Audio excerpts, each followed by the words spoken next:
2024 সালের উচ্চ মাধ্যমিক পরীক্ষার জন্য তোমরা অনেকে প্রস্তুতি নিচ্ছ এবিটি এর টেস্ট পেপার থেকে। এই টেস্ট পেপার থেকে আমরা ইংরেজির পেজগুলো আলোচনা করব। আগে দেখে নেবো ইংরেজি কোন কোন পেজে আছে।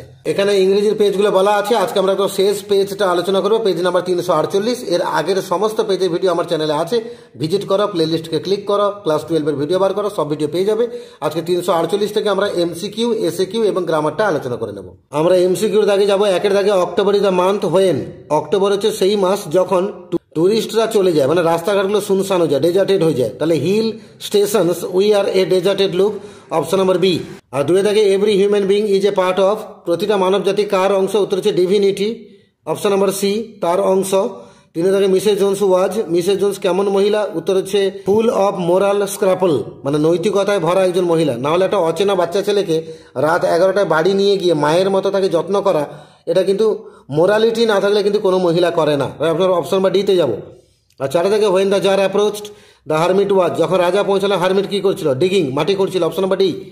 কবিতা থেকে এমসিকিউ 5 থেকে দ্য রুট ইজ দ্য, গাছ হচ্ছে the source of a tree. গাছের মূল উৎসকে মূল বলা হয়। মূল হচ্ছে গাছের উৎস, সোর্স। 6 থেকে the young soldier smile is. সৈন্যটা হাসি কেমন ছিল? উত্তর হচ্ছে উইদাউট প্রিটেনশন, তাতে কোনো অভিনয় ছিল না, কোনো ছলনা ছিল না, একদম সহজ সরল ভদ্র হাসি ছিল, অপশন নাম্বার ডি। আর 7 থেকে সামার্স লিজ ইজ। সামারের যে সময়সীমা সেটা কীরকম? উত্তর হচ্ছে কুইক ফ্লিটিং, মানে দ্রুত পাস করে যায়, দ্রুত বেরিয়ে যায়, অপশন নাম্বার বি। আর 8 থেকে উইন্টার ইভিনিং ইজ রিপ্লিট উইথ। আর শীতের সন্ধ্যা কিসে ভরা? উত্তর হচ্ছে সাইলেন্সে ভরা, অপশন নাম্বার সি, সাইলেন্স। আমরা নাটক থেকে এমসিকিউ যাবো। 9 থেকে লোমব ইজ অলরেডি 35। লোমবের 35 বছর বয়স হয়েছে, অপশন নাম্বার বি। 10 থেকে Lomov went to Chubukov's house with a marriage proposal. Lomov চিবুকপের বাড়ি গেছিল ম্যারেজ প্রপোজাল নিয়ে। 11 থেকে চিবুকপ ইন রিয়ালিটি হ্যাড। চিবুকপের কিন্তু বাস্তবে লোমব সম্পর্কে কেমন মতামত ছিল? হচ্ছে poor opinion about Lomov. Lomov সম্পর্কে তার কিন্তু খুব একটা ভালো ধারণা নেই, খারাপ ধারণা। আর শুরুতে একটু ভালো ভালো বলছিল, বাবুসোনা বাবুসোনা বলে ডাকছিল, কি জন্য? তার মেয়েকে বিয়ে দিবে বলে। আবার পরে যখন ঝগড়া লাগে, তাহলে চিবুকপ কি ভাষায় লোমবকে বকেছে বলো দেখি। তার মানে লোমব সম্পর্কে তার মধ্যে কিন্তু আদৌ কোনো ভালো ধারণা নেই। Poor opinion about Lomov, option number A. আর 12 থেকে the quarrel between Lomov and Natalia.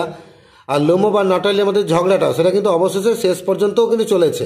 তাদের বিয়ে হয়েছে ঠিকই, শ্যাম্পেন দিয়ে সেলিব্রেশন হয়েছে ঠিকই, কিন্তু শেষেও ঝগড়া চলছে। যার জন্য চিবুকপ একটা জায়গায় বলছে ঠিক আছে, তোদের পারিবারিক আনন্দ ঝগড়া দিয়ে শুরু হোক। আমরা অপশন নাম্বার এতে যাব, কন্টিনিউড বিয়ন্ড সলিউশন। আমরা এসএকিউর দাগে যাবো। 1 থেকে up to which station did the narrator travel alone in the compartment. কম্পার্টমেন্টে একা সফর করেছেন লেখক কতদূর পর্যন্ত? The narrator travel alone up to Rohana. বক্তা একা সফর করেছেন রোহানা পর্যন্ত। 2 থেকে what is the ideal time to visit the hills. পাহাড় পর্বতে ঘুরতে যাওয়ার আদর্শ সময় কোনটা? October is the ideal time to visit the hills. পাহাড় পর্বতে ঘুরতে যাওয়ার জন্য অক্টোবর হচ্ছে সবচেয়ে ভালো সময়। 3 দাগে how far was the Shiva temple situated from the narrator's house. বক্তার ঘর থেকে শিব মন্দির কত দূরে? The Shiva temple is situated a 10 minutes walk away from Kalam's house. কালামের ঘর থেকে প্রায় 10 মিনিটে হাঁটা পথ দূরে শিব মন্দিরটা। 4 থেকে how did the narrator's father convey complex spiritual concept. জটিল ধর্মীয় ভাবনাগুলো এগুলো ন্যারেটারের বাবা কিভাবে সঞ্চার করেছেন? The narrator's father conveyed complex spiritual concept in simple down to earth Tamil. লেখকের বাবা সেই জটিল ধর্মীয় ভাবনাগুলোকে একদম সহজ সরল ঘরোয়া তামিল ভাষায় সঞ্চার করতেন। What did Mrs Jones offer Roger to eat. Mrs Jones রজারকে কি খেতে দিয়েছিলেন? Mrs Jones offer ham, lima bean, cocoa and cake to Roger to eat. Mrs Jones দিয়েছেন ham, lima bean, cocoa, cake, এগুলো দিয়েছেন রজারকে খেতে। 6 দাগে what advice did Mrs Jones give to Roger while seeing him off. বিদায় দেওয়ার সময় Mrs Jones রজারকে কি অ্যাডভাইস করেছেন? Mrs Jones finally advice Roger to behave himself. Mrs Jones অবশেষে রজারকে অ্যাডভাইস করেছেন আচরণ ঠিক করতে। 7টা what was the first question that came to the jars mind. রাজার মনে প্রথম প্রশ্ন কি এসেছিল? The first question was what is the most important time to begin any work. রাজার মনে যে প্রথম কোশ্চেন জেগেছিল সেটা হচ্ছে কোনো কাজ শুরু করার সঠিক সময় কোনটা। 8 থেকে why is the czar take the guise of a common man. রাজা কেন একটা সাধারণ মানুষের ছদ্মবেশ নিয়েছিলেন? The czar took the disguise of a common man because the hermit met only the common folk. রাজা শুধুমাত্র সাধারণ মানুষের ছদ্মবেশ নিয়েছিলেন কারণ হারমিট শুধুমাত্র সাধারণ মানুষের সঙ্গে দেখা করতে বলে। এবারে কবিতা থেকে এসে গিয়ে 9 থেকে what is the most sensitive part of a tree. গাছের সবচেয়ে সংবেদনশীল অংশ কোনটা? Root is the most sensitive part of a tree. গাছের সবচেয়ে সংবেদনশীল অংশ হচ্ছে গাছের মূল। 10 থেকে what will the green twigs do if left unchecked. যদি অনিয়ন্ত্রিত ছেড়ে দেওয়া যায় তাহলে সবুজ ডালাপালাগুলো কি করবে? না, if left unchecked the curl green twigs will rise again into former size.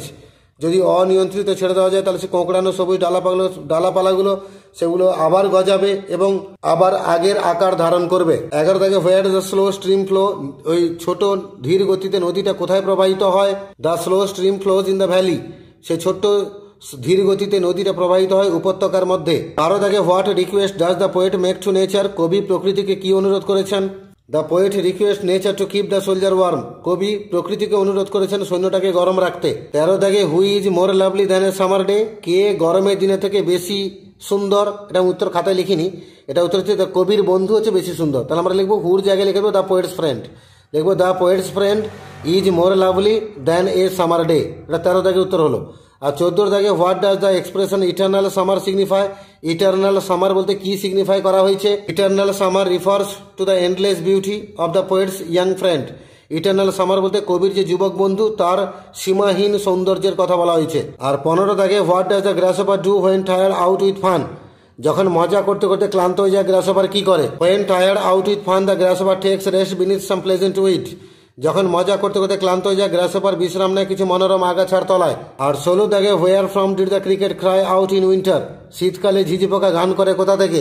Cricket cries out from the stove in winter, শীতকালে রান্নাঘরে আশেপাশে থেকে ঝিঝি পোকা গান করে। আমরা গ্রামারে যাবো। 1 দাগে he received none but common folk, এটাকে ভয়েস চেঞ্জ করতে বলেছে, none but common folks were received by him. 2 দাগে the woman said I were young once and I wanted things I could not get, narration change করতে বলেছে। The woman said that she had been young once and she had wanted things she couldn't get. 3 দাগে the root is to be pulled out, এটাকে negative করতে বলেছে। The root is not to be left unpulled, এটা কঠিন প্রশ্ন ছিল, মূলকে টেনে বাইরে বার করতে হবে, একে নেগেটিভ করলে কি হবে? মূলটাকে আনপুলড রেখে দেওয়া যাবে না। 4 দাগে the hermit listen to the czar but answers nothing, এখানে অ্যান্সার্স হবে না, ইডি যোগ হবে, অ্যান্সার্ড নাথিং, তো ইনস্পাইট অফ করতে বলেছে। তা আমরা বলবো রাজার প্রশ্ন শোনা সত্ত্বেও হারমিট কিন্তু কোনো উত্তর দিলেন না, তাহলে in spite of listening to the czar the hermit answered nothing, এখানে কোশ্চেনে এস আছে বলে এস লিখে দিয়েছি, তাহলে হওয়া উচিত ছিল ইডি। আছে দেখে I am getting off at Saharanpur my aunt is meeting me there, এটাকে সিঙ্গেল সেন্টেন্স করতে বলেছে, তাহলে I am getting off at Saharanpur where my aunt is meeting me. 6 দাগে my father could convey complex spiritual concepts, complex করতে বলেছে, তাহলে my father could convey spiritual concepts which are complex বা which were complex. 4 B দাগে শূন্যস্থান পূরণ, আমি উত্তর সহ বাক্য বলেছি। The high priest of Rameswaram temple Pakshi Lakshmana Sastry was a very close friend of my father's, one of the most vivid memories of my early childhood is of the two men discussing spiritual matters. আর C দাগে common error, এখানে ভুল শব্দ হচ্ছে different, পাল্টে হবে differently. তোমরা পরীক্ষায় যে বাক্য লিখবে সেটা হচ্ছে they all answered is question differently.